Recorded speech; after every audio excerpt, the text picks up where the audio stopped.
Nice job. Thank y'all very much. So today we're on Palm Sunday going to tackle a story that's going to bring up a subject matter that we talk about a couple of times during the year as it relates to other stories throughout the Gospels when it comes to Jesus. So it'll be a theme that we've talked about before, but we're going to maybe touch it in a little bit different way as we sort of go through our story. Our story is about on Palm Sunday, of course. But as we get to there, I want to offer you a thought to consider, and it's the word expectation.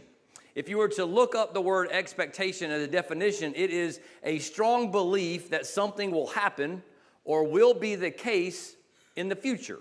Okay, so your expectation, there's a belief that you have that something's going to take place or it will be that way in the future, and that can apply to all kinds of things. We have expectations about people and events that we go to and things that we attend and places we see and food we eat and all the things. I mean, let's just be honest. Like some of you right here, right today, have the expectation that the Dallas Cowboys are going to win a Super Bowl.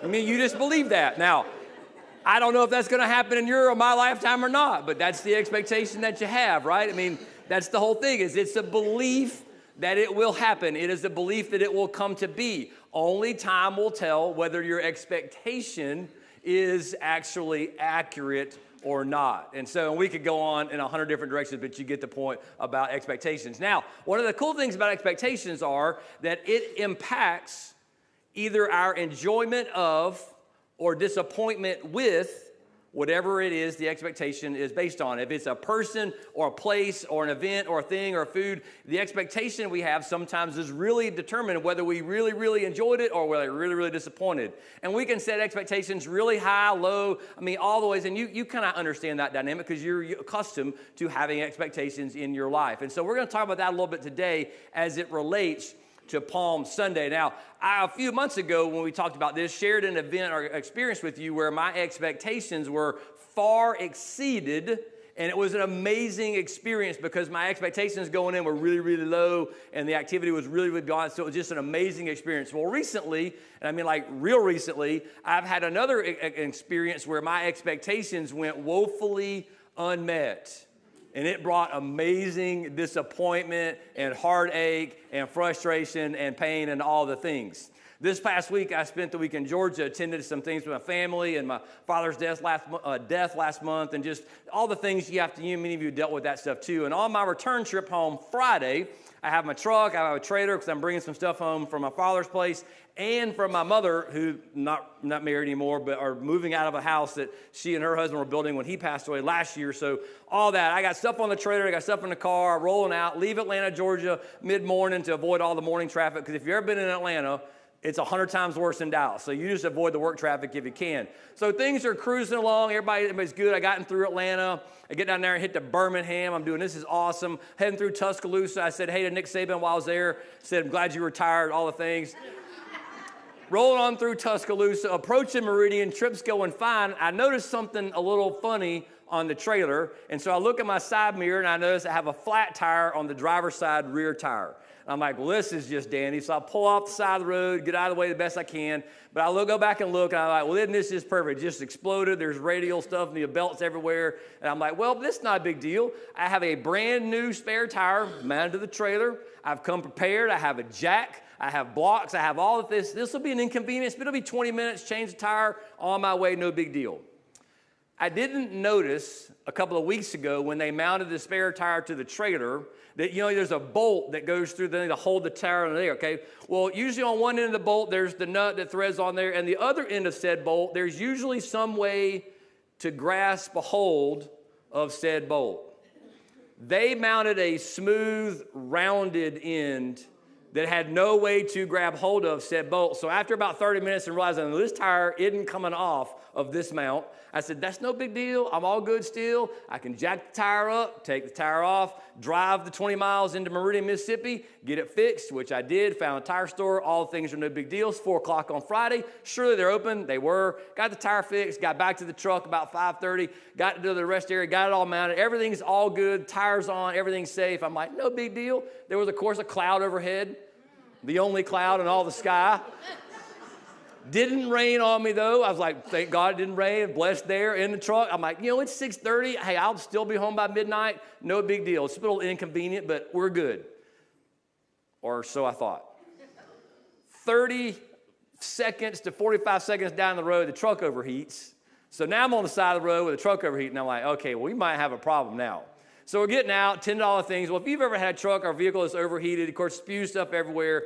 I am prepared, though. I have gallons of coolant in the truck box of my truck. I'm like, no big deal. I'll add some coolant. We'll get it fixed. So I add the coolant, get in there, drive down the road, overheats again. I'm like, well, now I might have a problem because I don't have 10 gallons of water back here. I always use what I had. So long story short, it's overheated. There is no more water to put in. Fortunately, I can see the exit sign. I'm about 1.5 miles from an exit that actually has, I'm pretty sure, a Love's gas station.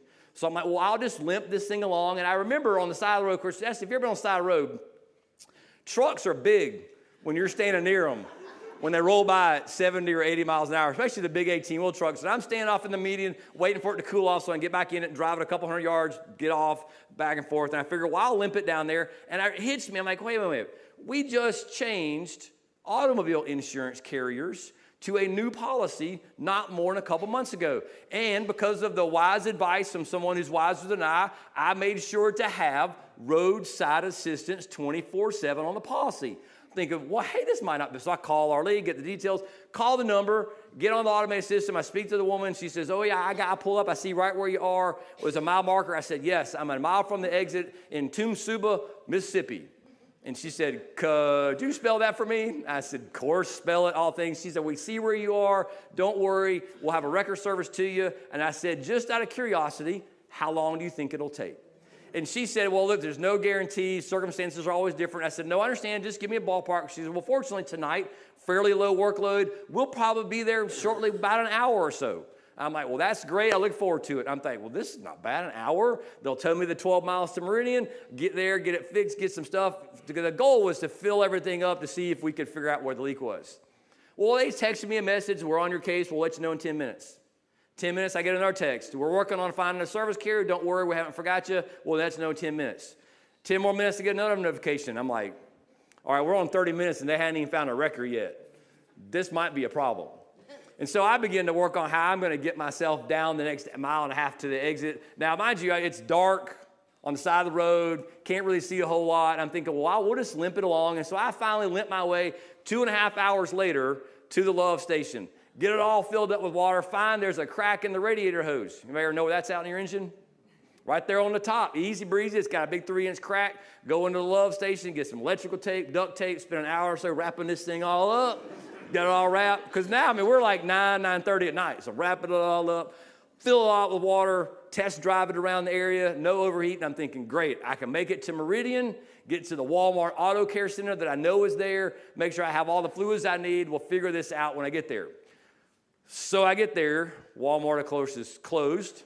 I'm like, well, okay, so I can spend the night in Meridian, Mississippi. I've been here before, done that, we can do this again. So forget all sorts of, fortunately, there is a bumper-to-bumper right there off the interstate that I get to. I find out the next morning, we get everything fixed, it's all good. At 1:15 in the morning, now mind you, this scenario started at about 6:45. 1:15, the phone rings. And she says, Mr. William, I'm just calling to update you on our progress with your service. I'm like, well, let me update you on my progress. I have gotten to where you were going to take me. I no longer need your service. And she goes, oh, well, I'm glad it worked out for you. I'm like, hey, no. I'm like, no.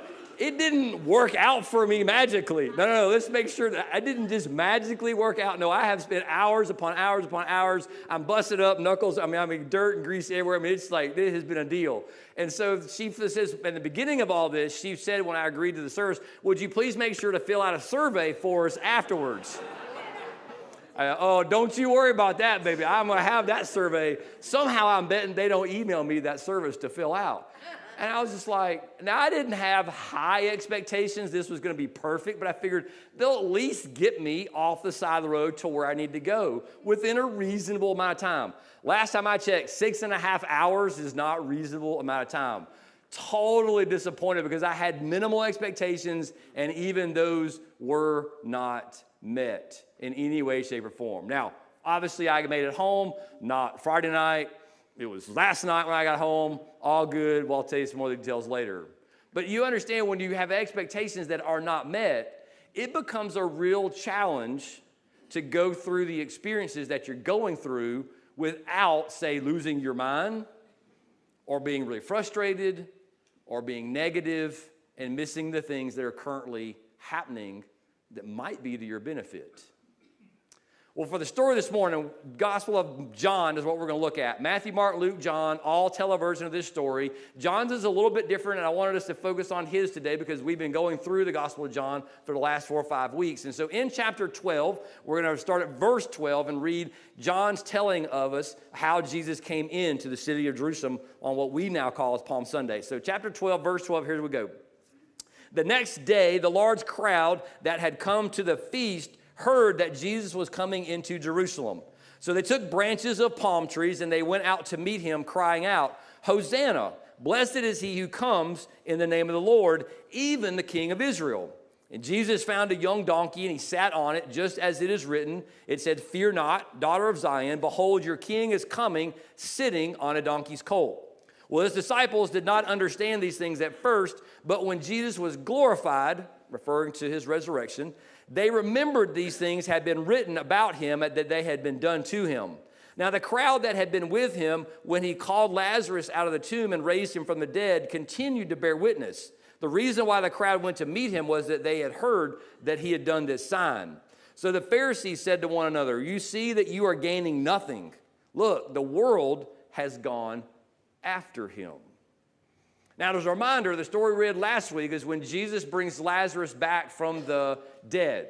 And at the end of that chapter of the Gospel of John, John tells us that that was sort of like the last straw that all the Pharisees and the religious leaders decided, look, we got to get rid of him. We got to put him to death. We're tired of the chaos. We're tired of the miracles. We're tired of all the upheaval. We just got to get rid of this guy. And so they decided then to put him to death. Well, what we find out as we go through John chapter 11 and 12 is that they're also going to put Lazarus to death, because of all the people that are believing Lazarus' story and coming to believe in Jesus. Because all of us at some point in time have probably said, or many of us have tried to tell people why we believe in Jesus. Somebody says, well, why do you believe in God? Why do you believe in Jesus? Can you imagine Lazarus' story? Well, I was dead, and he brought me back to life. I'm believing. And I'm betting people are going to believe that story. I mean, that's some serious testimony there. That's some serious credibility that you can say, hey, I was dead. All my family and family members, they buried me. They put me in the tomb. They rolled the stone away. 4 days I was dead and gone. But they brought me back to life. That's why I believe in who Jesus is. And, of course, people are like, well, man, if an actual person is brought back to life, we're going to believe too. And so people are coming to believe in Jesus and following what he's got to say. And the Pharisees are like, look, that's it. We got to get rid of him. We got to get rid of Lazarus. We got to put all this nonsense out and get rid of it. And so that's the story. So there's all kind of turmoil. There's all kind of upheaval. There's all kind of stuff going on. There's tension. The disciples know we're going to Jerusalem. Jerusalem, Jesus, these people are going to try to kill you. These people are looking for you. They're looking for Lazarus, and they're looking for all of us. They're at least going to put us to jail. They're trying to kill you. You sure we're going to go to Jerusalem of all the places? And Jesus is like, yep, we're going. And this is the story that he then writes. And as he comes into Jerusalem, Jesus enters into Jerusalem as a gentle king. He's the son of David, entering into the city of David, and he makes what we call a triumphal entry into Jerusalem. But here's my question. How triumphal does that really seem to you? I mean, he's riding a donkey in, for crying out loud. How victorious do you feel riding on a donkey? I mean, where's the stallion, right? Where's the Arabian stallion? Where's the big horses, the majestic horses? Where's that? Well, he's riding on a pack mule, on a donkey? Really? How victorious could you have been? And where are all the people? I mean, there's crowds and they're putting palms down, but hey, where's the red carpet? Where's the trumpets flaring? Where's the band playing? Where's all the pomp and circumstance that you would associate with a victory parade? To enter into Jerusalem victorious as a triumphal entry, this lacks a little bit of what you would think would be the celebration that would be taking place. I mean, granted, they got some palms on the ground. Okay, fine. They're shouting hosannas. Well, the same people that are shouting hosannas today in about 4 or 5 days are going to say, and kill him, get rid of him. I mean, the same people today that are praising him as the Son of God are later going to choose to let a murderer loose and have a healer put to death. What kind of sense does that make? How committed could they possibly be at this point? I mean, there's no infantry, there's no soldiers, there's no army behind him. Usually when you make a triumphal entry as a conquering king, a ruling king into a city, there's an army coming behind you to say, hey, here are all my people, and we're coming, and I'm sitting on the throne, and I'm now in charge.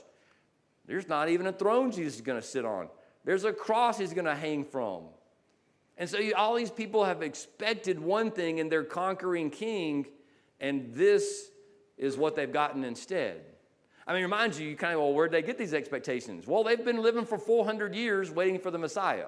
They had 400 years since the last prophet said anything about God or the Messiah, and then Jesus steps onto the scene a few years ago.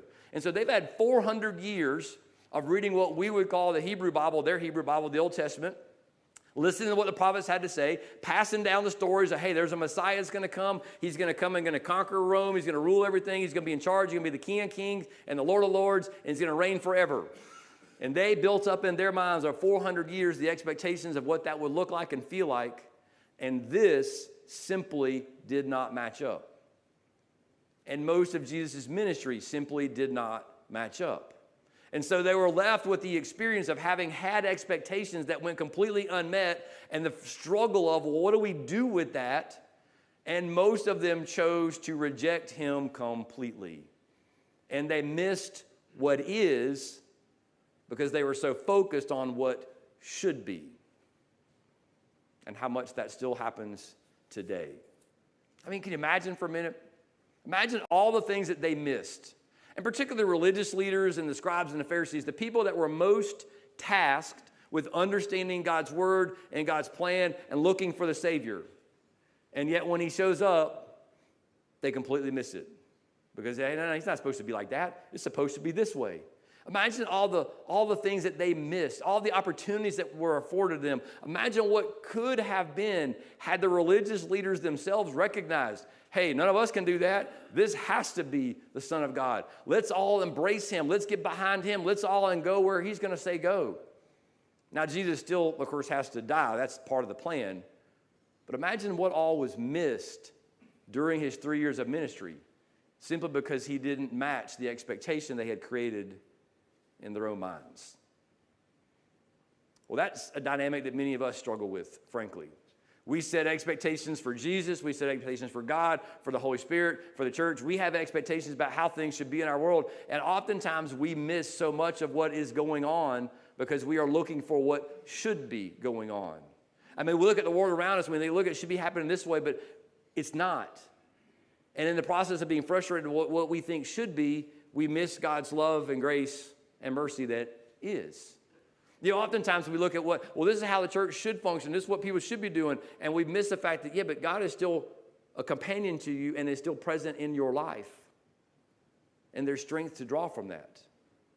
I mean, we look around with what we think things should be and how we think things ought to be unfolded, and we miss the fact that God has a purpose for your life and a calling for your life. And oftentimes the things that we're frustrated with or think should be done differently, God's saying, I know, I'm calling you to do something about it. But you're too busy complaining or griping or looking for what should be rather than what actually is. Oftentimes, the things that we miss are the differences that you and I could make because we're busy looking at what should be or what we think should be or what might be or what could have been. And God would say, hey, look for what actually is going on.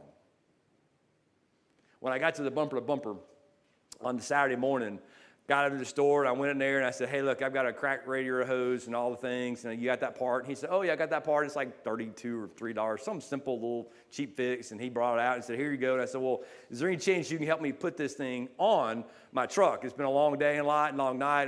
Could you help me with this? And he says, well, I'm not allowed to, but here it is. It's not that hard, not complicated. How mechanically inclined are you? I said, well, with golf clubs, really inclined.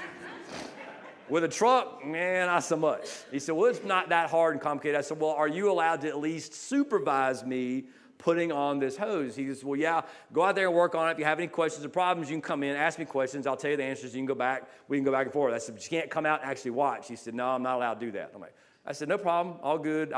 You got the few things I need? Yeah, I got the tools you need, it's no big deal, kind of thing. Well, there had been a guy sitting on the counter talking to the other employees the whole time I've been in there. He was there before I got there and was talking to these guys the whole time.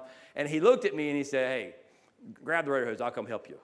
I was like, really? He said, yeah, it's like 5 minutes. It won't take, come on, we'll get it done. I'm like, well, that'd be awesome.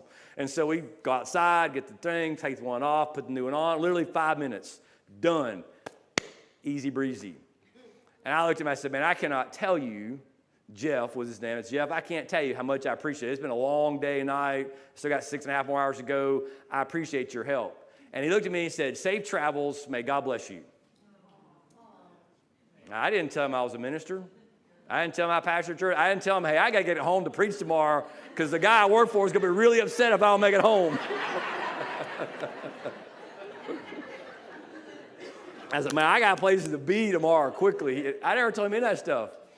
But he sat and watched and listened and knew what had gone on and offered his help. You see, in the middle of what could have been or what I wished had been, the reality is what was. And in the moment of what is, there was a guy sitting there who looked at the situation that was unfolding, knew he could do something about it, and he offered and said, yeah. And it took 5 minutes. It made a huge difference for me to actually get home safe and sound late yesterday afternoon. You see, sometimes we get hung up, like the Pharisees, the scribes, the religious leaders, looking for what we think should be. And it's usually what we think, because when we set the expectations, oftentimes we insert our own desires and our own wants and our own preferences. So when it comes to God and Jesus and the world around us, we oftentimes set the expectations of what we think should be. And because we're so focused on that, we miss what is. So this Palm Sunday, I encourage you, as we learn from the Pharisees and the scribes and religious leaders and all the other people that rejected Jesus and all the people in our world even now who are so focused on what should be, please pay attention to actually what is. Because I believe it's in the what is that God is most at work in your life of faith and in your life just in general. Happy Palm Sunday. Amen.